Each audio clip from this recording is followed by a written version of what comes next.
Factor by grouping, they say. Grouping is a technique you can use whenever you have an even number of terms. It doesn't work with trinomials, which is okay. We've got all kinds of other ways to handle trinomials, but it's good for if you have 4 or 6 or 8 or 10 terms. Generally 4 is what we deal with, and it's fairly straightforward to do.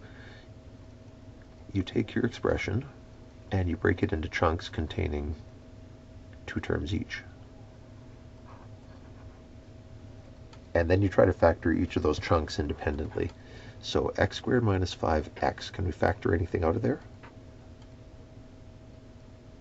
We can take out a single x, which leaves us with x minus 5. Next chunk, 2x minus 10, can we factor anything out of there? We can take out a 2.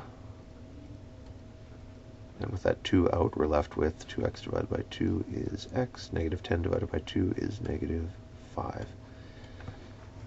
Now, x minus 5 and x minus 5. This isn't guaranteed to happen, but it's what we were hoping would happen. And if it does, then this, the x minus 5, is a common factor, and you can pull it out. You can say this is the same as x minus 5 times, what's the other bit? Imagine if the x minus 5s are gone for a minute. You're left with x plus 2. That's the remaining piece. If you get to this point and you don't have a common factor, if these hadn't both been x minus 5s, then you would be stuck.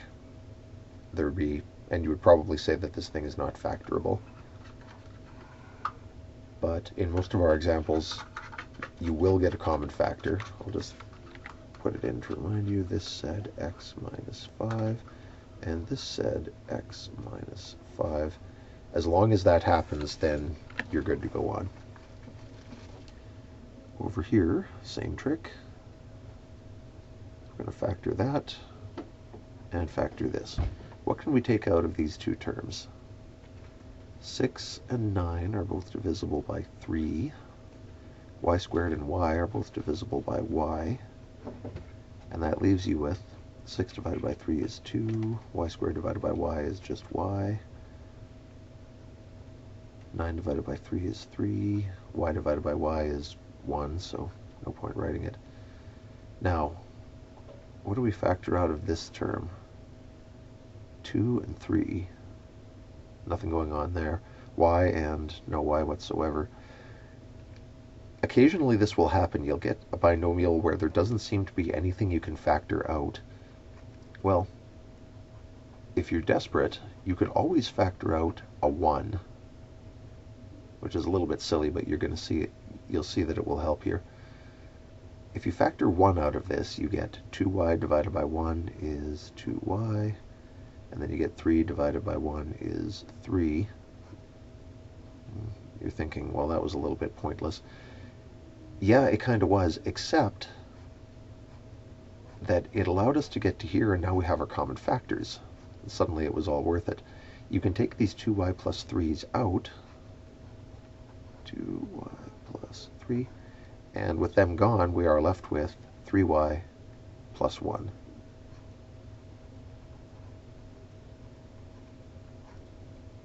So, grouping only works when you have an even number of terms because you have to pair them up.